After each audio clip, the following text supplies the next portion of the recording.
Okay, very good. As Kyle mentioned, I got started relatively early in digital ATV, although it's been around for a number of years. More activity outside of the U.S. than within the U.S. So, some of the topics we'll look at is the band plan for amateur television. Obviously, we have to have a place for it. And what is this digital video broadcasting, DVB-T, and why is it being used for ATV? I'll show you a USB transmit receive dongle and some software, a standalone transmitter and receiver, and how you can assemble your station and for your ham shack and get on the air with us.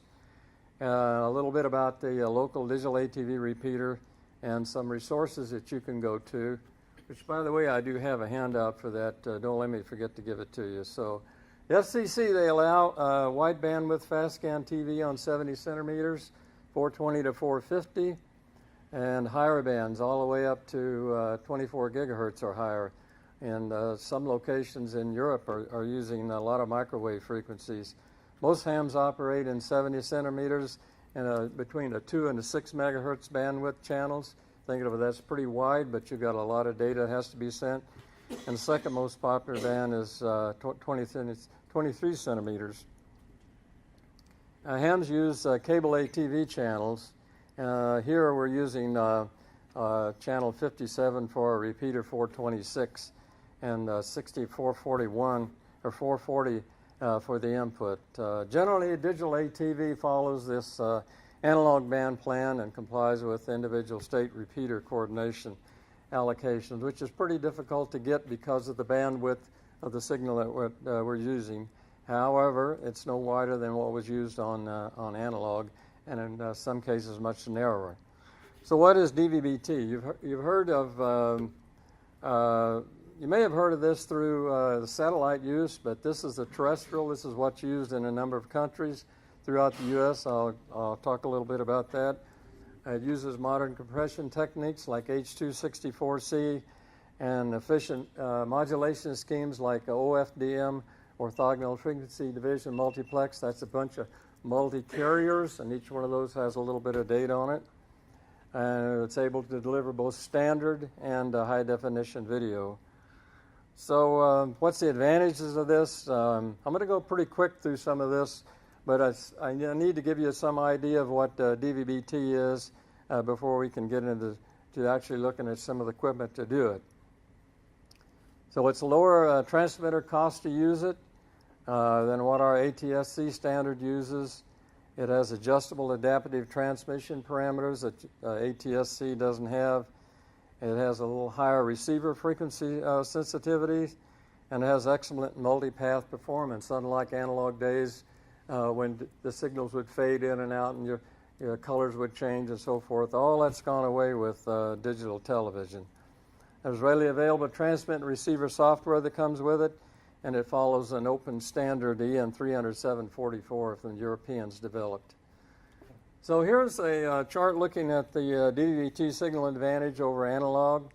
Notice down here it shows a locked perfect signal, video quality here, signal strength here, at about a P2 signal. Analog signals, the signal, instead of S signals, they use P signals from P1 to P5, each one of them being 6 dB difference. With a digital signal, you have a perfect locked picture at P2 down here versus you have to require a P5 signal all the way up here before you have a picture without snow and motion. So a big difference here between the advantages of digital signal over analog. There's two DVB-T modes. One's the S as in satellite, one's a terrestrial. I've chosen the terrestrial because it works a lot better over terrestrial, which was made for. However, a lot of the Europeans use the S because of the set-top boxes that were available, and they've had DVB for many, many years, as a lot of other countries have. So a little bit of history. Before the 90s, it was not technically or economically possible to digitize TV. We didn't have fast enough computers. We didn't have memory. If we did, it was very expensive. So Japanese, Europe, and finally the U.S., they threw in a lot of money to develop HD TV in the 80s and 90s.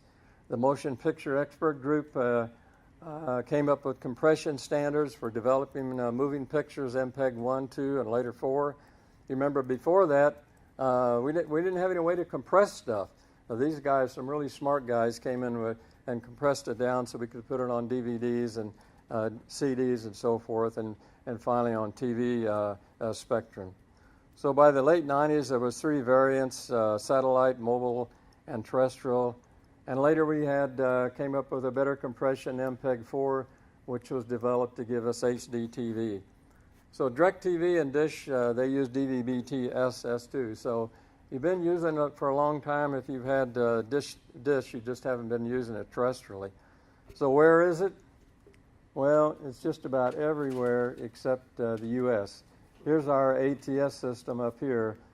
And all the rest of this is digital video broadcasting, with exception of the Chinese, who use a little bit different system, but it's fairly similar.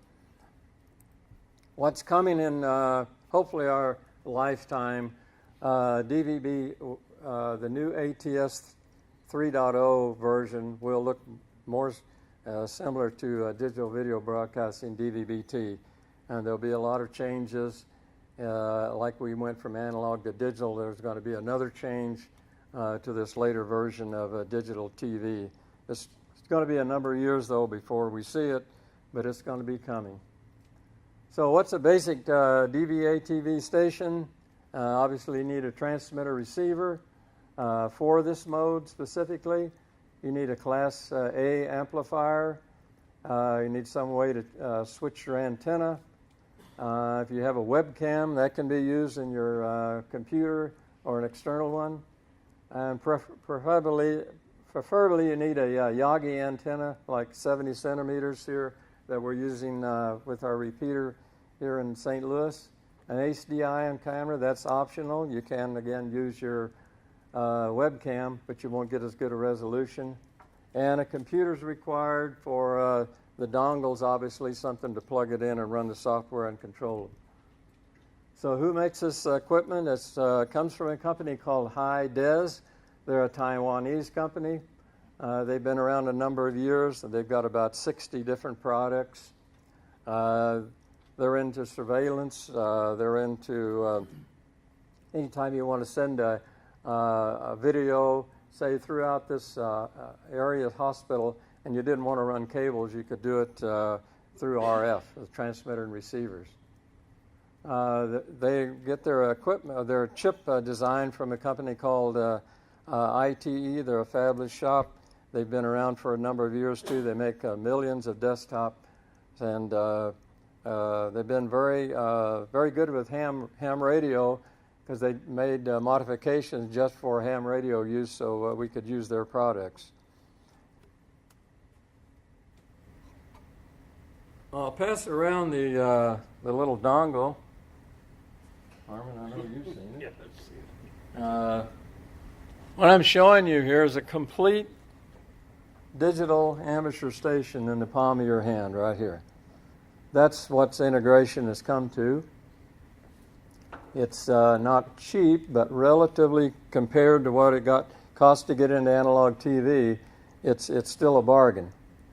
You can get a receive only for $80, but this will cost you about $230. But again, you get all the software to run with this, and the hardware's right there. Just plug it into your computer. There's an interface over here where I have the amplifier, and hook up an antenna, and that's it. It gives you good pictures like this. There's some control software over here.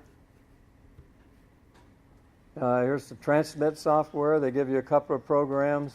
You can have different sources. You can have the camera, or you can send your desktop, or you can send any program that you're running on the desktop. So it makes it very nice for sending video. Here's a little bit more about the software. It also has a program that you can send what's called transport streams, which includes the video and the transmission parameters. This This program here sets the frequency, the bandwidth, and the coding of the frequency error correction information. There's quite a bit to learn, obviously, but to get started, all of us have been through all this, so we know what parameters are needed to be set. Another way to go is with a separate transmitter and receiver, and there's some advantages of going this way. You can see on the back there an HDMI connector. So for the receiver, you can just plug in your TV set right in the back through the HDMI, and that gives you a place to watch ATV. On transmit, it's also got a HDMI, so you can plug in a camcorder or a capture card or whatever for anything with HDMI will work. These transmitters and receivers are very versatile, not just for 70 centimeters. They can also run all the way up to 950 megahertz, and some of these transmitters will go all the way up to 2.5 megahertz in 1 kilohertz steps. So they're very frequency agile. Here's some more transmitter configuration software. You can see there's 1920 by 1080p, video encoding height and width pixels. So that's Blu-ray, or that's high definition television. That can be changed to lower definition, like 720. It's all right here for the user, the operator, to make the changes. The receiver has a on-screen display where you set up the frequency and scan for it, set up the resolution that you want to look at, and so forth. Makes it quite easy to set up the receiver. Here's some color bars. You wonder about how do you ID? Well, you're constantly sending your information for your what frequency that you're on and what your bandwidth is, and your call sign and name right down here. That can be popped up with a little OSD display. Up here at the top is the signal level in dBm, like minus 73. That's equivalent to like S9, and this is the signal to noise ratio down here at the bottom. Obviously, with transmitters as small as what I'm showing you, you don't have a lot of output, although I have worked up to 15 miles on just a few milliwatts, which is all those put out. But you probably will need an amplifier. There's a number of them available, but the one I have used, and several of us are using, is one from OE7 DBH. It runs about 10 watts Class A, works quite well with all the high-des. OE7 DBH tests all of them, and they work perfectly with the high-des. They're designed for the high-des equipment. Here's a spectrum analyzer looking at the signal. You see these are what's called shoulders here. This is a flat top signal. This is an ideal signal where if you have any splatter out here or what they call spectrum regrowth, obviously that's not good because you may have a neighbor right over here. Think of it as similar like splattering on single sideband. So you need a good amplifier to avoid this. Otherwise it'll look like this, and that won't be good for your neighbors. So here's a very simple schematic of what DVB-T looks like. You can see we got a power supply, RF amplifier, and there's that little dongle I just mentioned. It'll run on Windows 10 into a USB port, and this would be a USB camera, for example, up here. You could get by with, really just an RF switch. I mean, ATV is not a quick changeover. You go to transmit, and you might be on for 5 minutes or 30 minutes long, and then you switch back to receive. So here's an interface that I built for it. Big heat sink because you're running Class A. The amplifier is not cut off, so it's drawing about 6-7 amps all the time, 8 amps.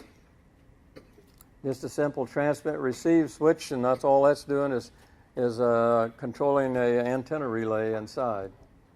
Here's the back of it, receive, transmit, and your antenna goes right here. So very simple. Here's a schematic of it. I've also added a way to turn on a preamp over here on the side when you go to receive.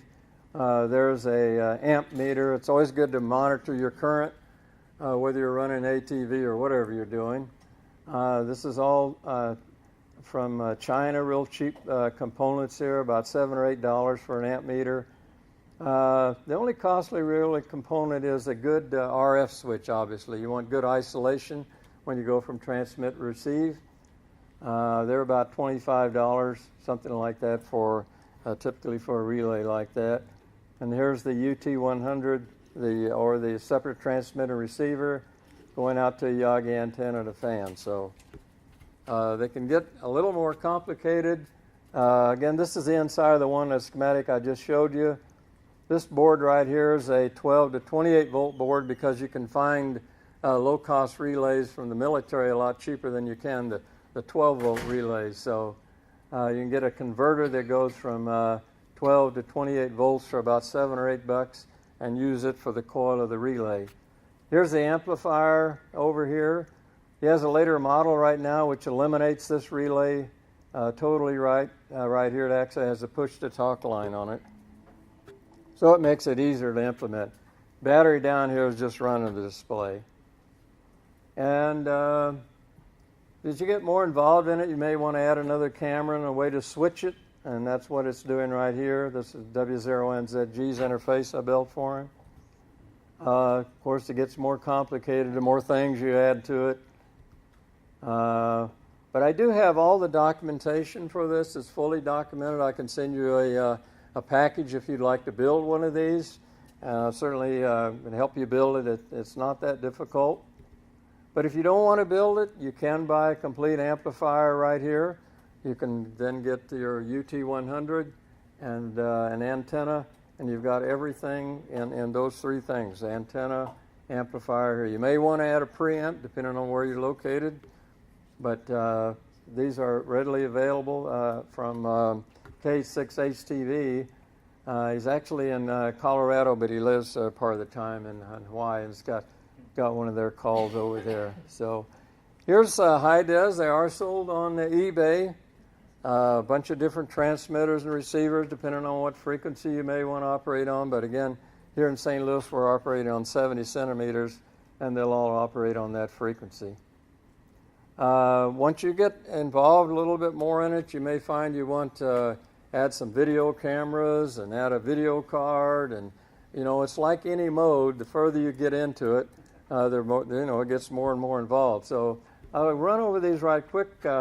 This is a very economical, very good camera. I'll show you some a demo of this camera right here for $60. It works quite well from Logitech. A camcorder like this works excellent too. You get good 1080p picture. Again, because you have HDMI input on transmit and receive, you're able to connect directly HDMI, whatever it is, input, and a card like this gives you good video, no stutter. They're just great cards, and they're not real expensive. As Armin likes to point out, if you can find a secondhand gamer's box, then you've got really good video. And audio. And audio, yeah. Yeah, we have MPEG-2 audio, so we have full stereo audio. It's just perfect audio, real high definition. And here's some of the antennas. Old Antenna Labs makes either a 5-element or a 10-element. Directive Systems makes this one right here, a 25-element. Excellent antenna. Obviously, remember a 70-centimeter antenna, it's only this wide. You can turn them with a TV rotator. So it doesn't take a lot to put up an antenna like this. Here's Armin's antenna. I think his is 10 elements. Just sitting on a little tripod on the roof of his house. Preamps I mentioned earlier. There's a number of them out there. We found this one to work quite well. Again, more money. But it's not, this can be used for single sideband. It can be used for CW, weak signal work as well, so not just ATV. Here's another one in a kit for $55.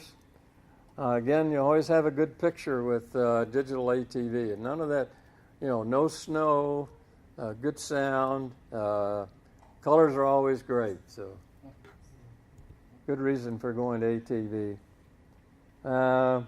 So I'll run a little video here of Gary, N0GL in his ham shack. If I can find the mouse. If we have enough audio. Well, we lost him. I don't know why it didn't run. Well, let's try this. We got another one here. Yeah, it looks like this one's going to run. But I do want to show you Gary. He's got really good... So here he's running his ID. This is a transport stream, as I mentioned, W0NZGs. I'm not hearing any sound, though, at all. I'm not sure we're getting any sound, but we don't have to have sound, but always helps.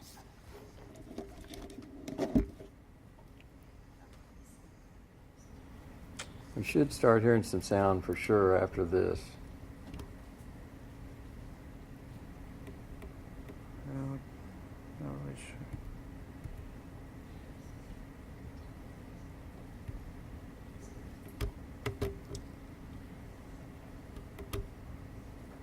Let's go back one. Yeah, he starts right out with sound. Yeah, I don't know. Yeah, we don't know what happened to sound here, but this is Gary. He lives out in O'Fallon, and him and I were talking one day. This is his equipment right over here, a little bitty high-des transmitter right here. This is his homebrew amplifier right here. There's a little glitch. He's talking about his station there. But you can see we got good color. Wish you could hear the sound, but we can't. Good full motion. Not sure why that isn't. I've noticed sometimes whenever you embed video within the PowerPoints, Oh, sometimes yeah. the sound doesn't. Sometimes it doesn't even play video, so it doesn't. Yeah, I know. Just want to make sure this was.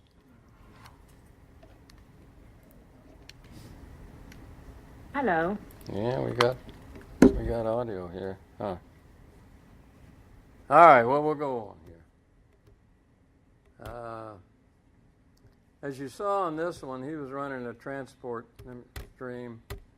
You can put together whatever, make up your own. N0GL, he made up a bunch of them for us so we'd have IDs. But again, it's not shown here because I can't record it, but if I wanted to, I could show the ID right down here. Remember, I showed you where the call sign and name was, and the signal and so forth over here. That's always being sent. So you're always satisfying the FCC for your ID requirements.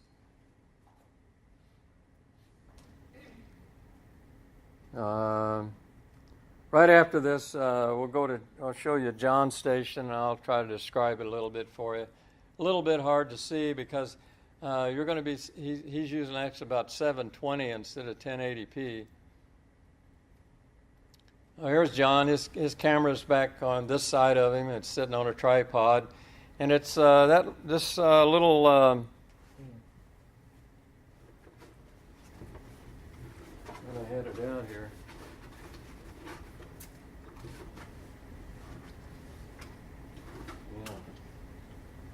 He's using this camera right here. This is a $60 camera, just plugged into his. He's talking a little bit about his station right now. Sorry we don't have any sound. I probably should have used my laptop. I understand that.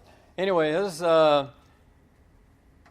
his transmitter receiver is sitting over here, high des, amplifier back behind it. He's talking about it. He's monitoring his own signal. He just slapped to show you that there's a little bit of delay. Obviously, a lot of processing has to go on here, so you will see some delay, especially through the repeater. Just not all stations have that. You know, Channel 2's got delay. You just don't see it, you know. But that's very common, and you know, it's really not a problem. But when you're monitoring your own, you're going to see it. He uses 2 meters right here. We have what we call a talkback frequency. So while he's talking to me, I can talk back to him on 2 meters, you know, to answer any questions. Ideally, ATV is at its best when you have one station on 70 centimeters and one station on 23 centimeters, and you're both working full duplex. And you can see each other and talk back and forth in each other. No, he's talking about his power right there. We're running about 6 watts or something like that. And now he's gonna flip. Notice the desktop down here. This is Windows 10, and he's going to switch over to his desktop. He's sending whatever's on his desktop. He shouldn't really be sending what he's sending right there, but that's another story. But anyway, he's going to run a PDF file right here. We were talking about Lincoln Continentals. You know, they got a new one out this year, which none of us can afford, but nice to look at. Oh. Okay, now we really need the audio for this one. This is Armin, but what he's doing here? Let me try something real quick. Okay, all right. Armin's going to compare some really good video down here. Hang on. With his audio and video up here. Maybe we can get some video work or some audio. Yeah, the problem with PowerPoint, as he mentioned, it depends on what you embed in it in video and audio. And the coder decoders that are being used, it can be pretty tough sometimes to get it to work. That's normally why I carry my computer around with me, because it's just tough getting it to work. Yeah, I forgot to shut my phone off, sorry.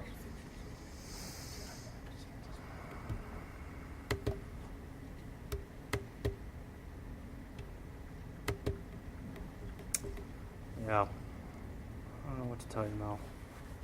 How Well, many that's frames all a right. second is this? That's all right. Mel, you had a question. How many frames per second? Oh, up to 30 frames per second. Mm-hmm. That's full motion. Typically, I've seen up to 60 frames per second, though. It depends on what the... Here's an example Yeah. of my poor handheld video. Yeah. Yeah, Armin's recording this, and he's walking around in his backyard right here. And he's showing his property. You saw his antenna there. He's not in a very good location for VHF work. He's kind of walking up a hill. Remember, his house is back here.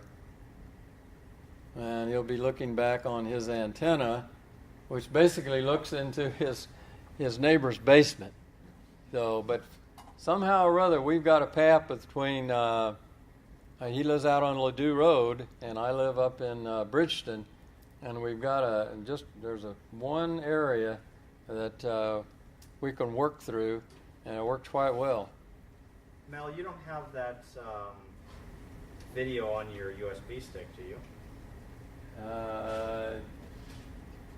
I don't know if I do or not. Well, if you I'd want have to look. if you want to look after the presentation, Yeah, okay, that'll okay. probably play versus being Oh, embedded okay, into the. all right.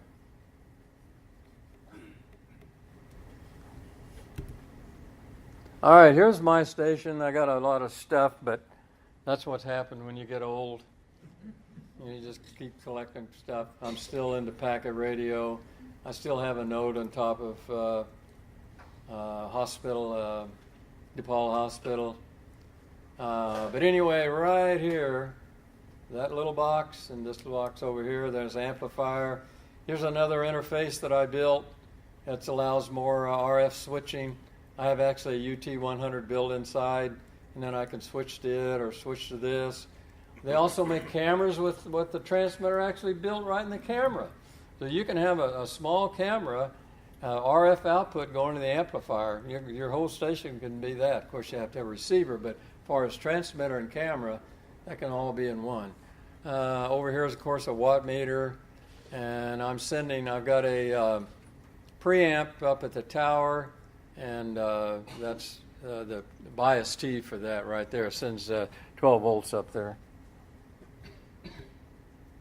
So what other uses for this?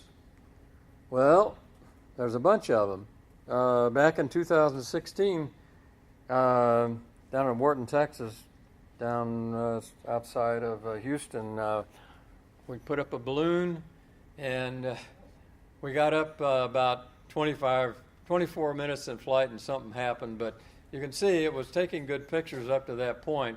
Now, they did it again this year, but I didn't get down there, so I don't know what the results were, but I know they made a lot of changes. But the whole idea, of course, is to get as high resolution pictures that you can for a balloon flight. So we'll see how they did. I haven't looked it up, but that's one thing you can do with them, because obviously it's very small. And what they used was a very small camera with a transmitter built into it. Didn't weigh more than about 6 or 7 ounces. Jim Andrews has a group out in near Colorado Springs, I believe, or Denver. Anyway, he found that TV has been very helpful in ARES. And the Boulder County group, 9/11 Center, they have all kinds of capabilities, just like ours does here. But they do have ATV receive stations and police mobile command posts, plus their headquarters. They provide all these services just like we do here. But what's the most requested? Television. Here they are at their EOC. That was at night with some fire on that main monitor right there. Here's where they were monitoring a bunch of fires. Here they are mobile. And here's a group of them here. This is Jim Andrews on the side. I mention him because he's written a lot of application notes for ATV, a very good resource of how all this works, and he's done a lot of testing. Just a great fellow, engineer. So a digital ATV repeater. So the idea was to connect to everyone. That's not always possible unless you have a really good location like SRC has for their repeaters. That would be a dandy one for ATV. But we have what we have. And the basic repeater is very simple. You're just taking the output of the receiver, HDMI, right here, and you're running it into modulator, the transmitter right here, into an amplifier, through a filter and up the antenna. That's it. That's basically it. Obviously, you have to be able to control the amplifier, and that's done with the signal you take off of the receiver right here. That would be your COS line or your push-to-talk line. So pretty simple to build a repeater. Here's a block diagram of our repeater.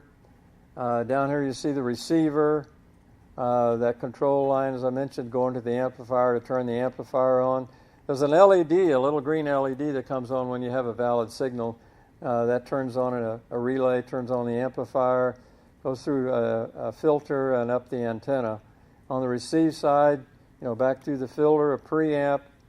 There's the receiver there.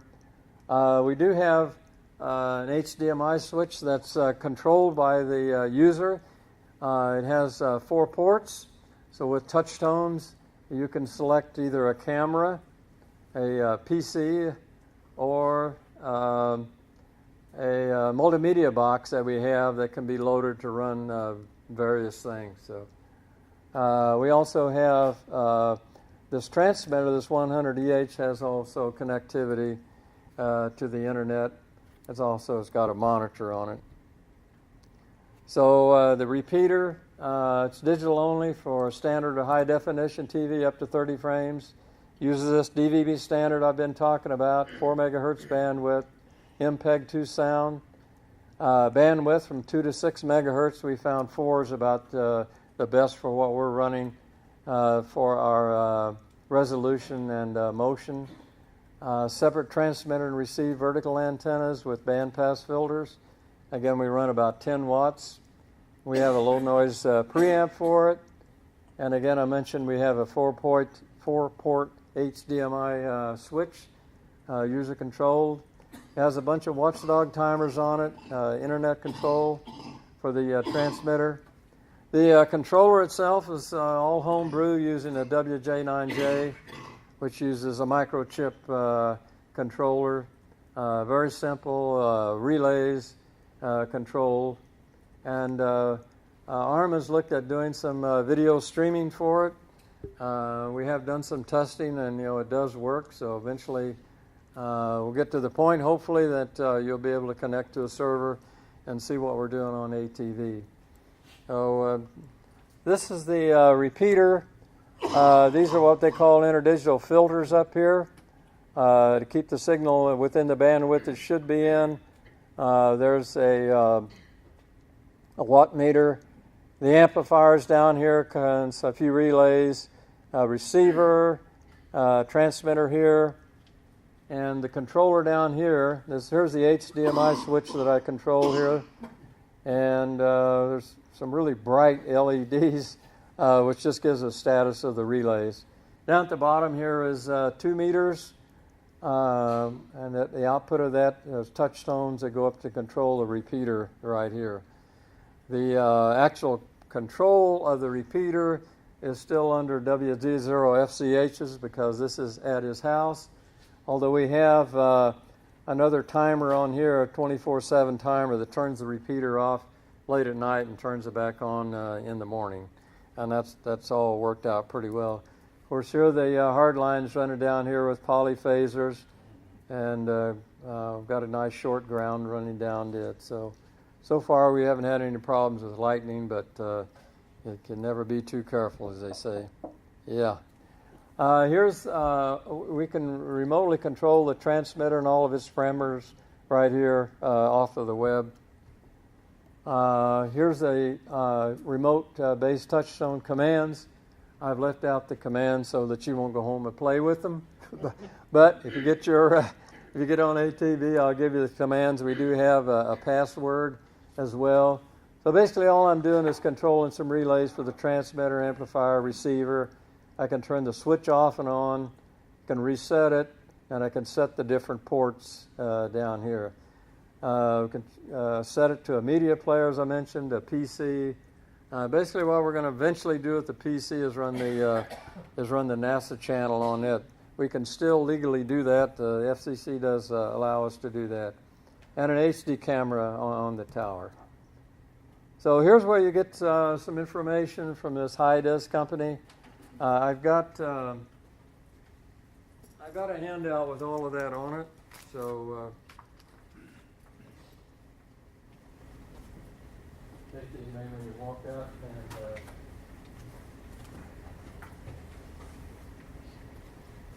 And if you find this of interest, probably the first place you want to go is this guy right here and read some of his application notes.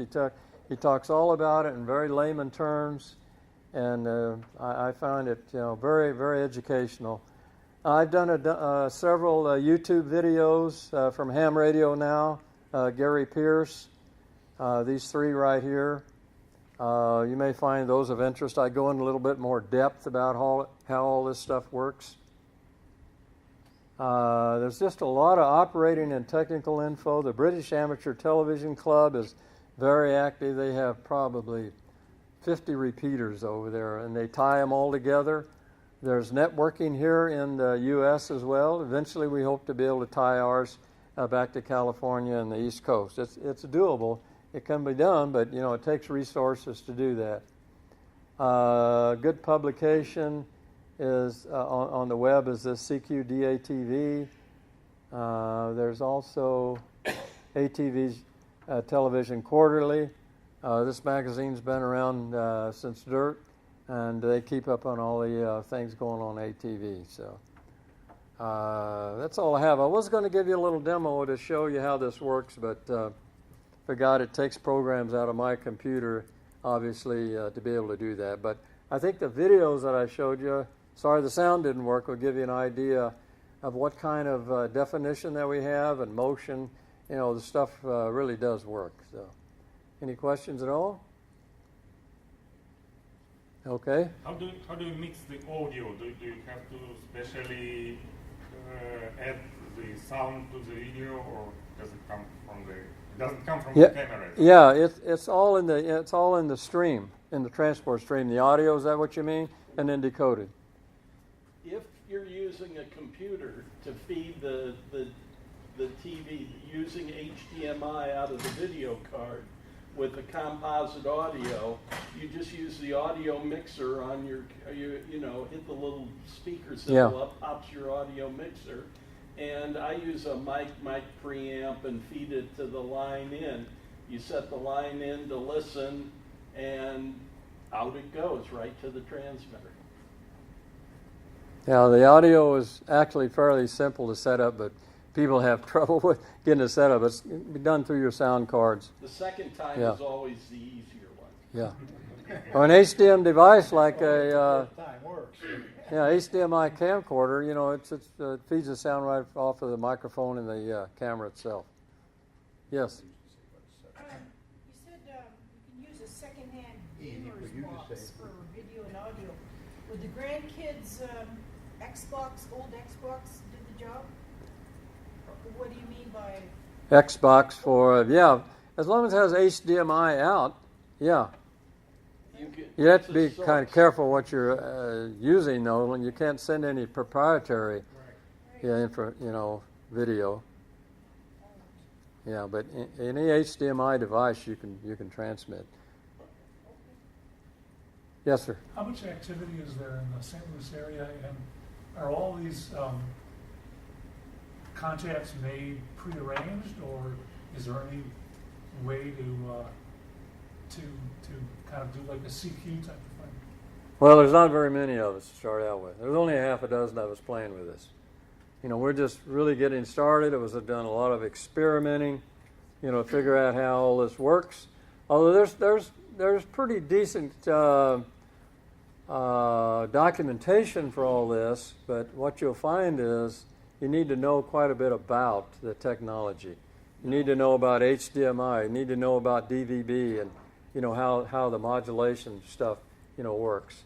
I mean, it helps when you have problems. You can plug it in, you know, it'll work the first time, and everything's great. But if it quits, you know, what do you do next? So, Mel, in answer to what I think your question was, you use a talkback frequency. Hey, is anybody there? Turn yours on. Okay. Yeah, we all monitor 144.34. Yeah, so somebody usually comes on and say, hey, you know, then we get on the air. Or they'll look to see if someone's on the repeater, obviously. You can monitor, you know, with very low power with just a receiver on, and they only draw a few hundred mils, and you got a little green LED that's on whenever the repeater's up. So you know instantly. Then you can turn on your TV or whatever. Just to make sure, this is SSB frequency, right? It's a what frequency? 144.3. Yeah, 144.34, yeah. Yeah, that's for the talkback. Yeah, the only talkback, yeah. That's just plain old FM. Yeah. What's your coverage area? But what you'll hear is a one-sided conversation. You know, we're listening to it on video, and then you'll say, you know, so you can't get a lot of it out of it, but you can give us a call, obviously. Yeah. There was a question, what's the coverage area? It depends how high you are. Yeah, it depends on how high you are. Yeah, we're not at a really good location. I mean, we'd like to have a better location, but 20 miles probably, something like that. Yeah, and it depends on the other end. You know, if the other end's got a 25-element Yagi, that makes a big difference to having a 5-element Yagi. TV obviously requires quite a bit of signal, so. From North County? Yeah, you shouldn't have any problem from St. Charles. Where are you located? In Bridgeton. Bridgeton? Mm-hmm. Oldest city in St. Louis County.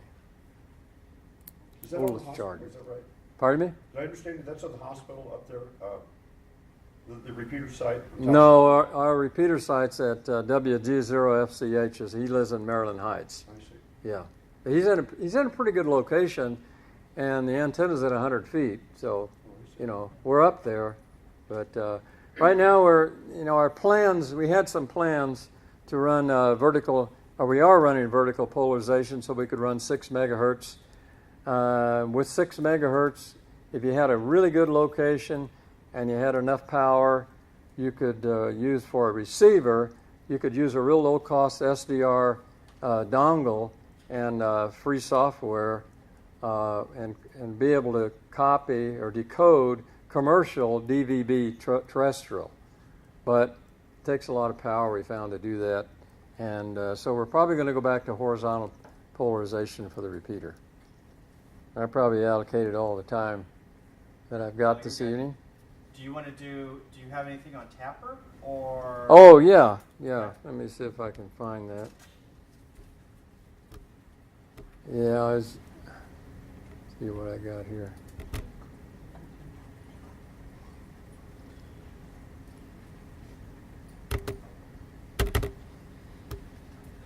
Not cooperating with me. Yeah. Well, let's go to something else. I was just going to show the flyer, but Okay. let's see if it'll show. This is a PDF. Yeah, go down to scroll Reader? down there.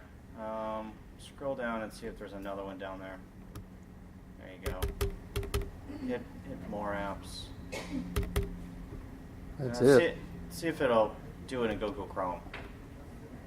I don't think it'd do a reader. You could try it. Yeah, sure.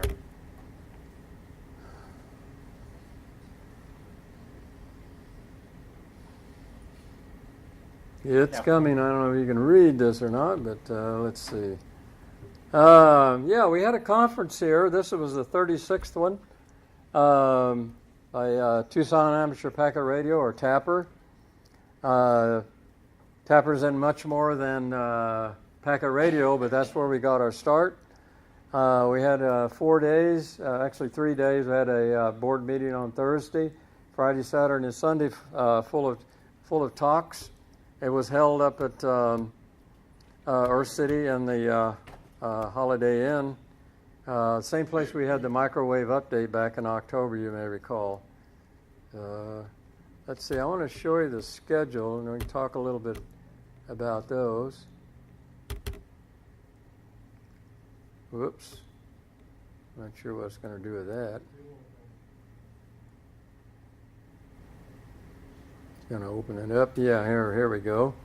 So the conference started officially on Friday. These are the talks all along here. We had a number of, quite a few people, local people, show up and talk. I don't know if any of you folks know John Pullen, N0WL. He's a QRP guy, also very knowledgeable in computer. And he was talking about how to use OneNote to put your engineering information into the cloud. A lot of educational things were talked about with this ham radio educating, testing, and training. System fusion. We have fusion here in St. Louis. Yaesu system, digital voice. Steve Hicks, who's the vice president of Flex Radio, was here talking about the noise floor on SDR radios. Let's see, over here on Saturday, we had Ward Silver talk. He was talking about ham radio technology and so forth. We had kind of an interesting talk on building a keyer for a Boy Scout club, first digital mode. Tracking wildlife, this was kind of interesting. They were using drones to track the Asian carp. As you know, that's a big problem in our rivers. This guy designed some equipment to be able to do that. It's a national science grant, so there was quite a bit of money backing it. We had another guy talking about firmware and graphics user interface for programming the high-performance SDR radios, which Tapper developed. And out of that, you may have heard of Apache radios. That was all a direct result of if I can get this to come down here, of the work that Tapper did. I guess the big thing was this HAMSI, the total solar eclipse, and this was the first conference that they came to talk about what the data that they took when the solar eclipse occurred and what happened on 20 meters and 80 meters. And preliminary data shows that it did make a difference that 20 meters actually changed and 80 meters came up and 20 meters went down. There's a lot of data yet to be crunched. N8UR's got a whole terabyte full of data, so you'll probably be hearing more and more about this. There was several speakers. It was quite an interesting talk. We had some demonstrations. I showed some ATV. There was a few others. Yesu was there, and we had an evening banquet. Tom McDermott, N5EG, spoke. He was technical officer of Alcatel, real knowledgeable, talking about a lot of high-tech things that are going on in the computer world. So there was several guys here from the club, Vern, Alex, and a number of people, I believe, from here, and I think we had a very good time. It was an excellent conference, so we look forward to more of them. Yeah. Any more questions? Yep. You said for bands during the eclipse, 20 meters went down and 80 came up? Yeah, well, So yeah. all the ones in between Right, kind of right. took their turn. Yeah. I think there will be a lot of information on the results of this, once they get it published. Yeah. In other words, the skip changed a little bit, during that period. Yep. Yeah. Okay. Well, thank you very much.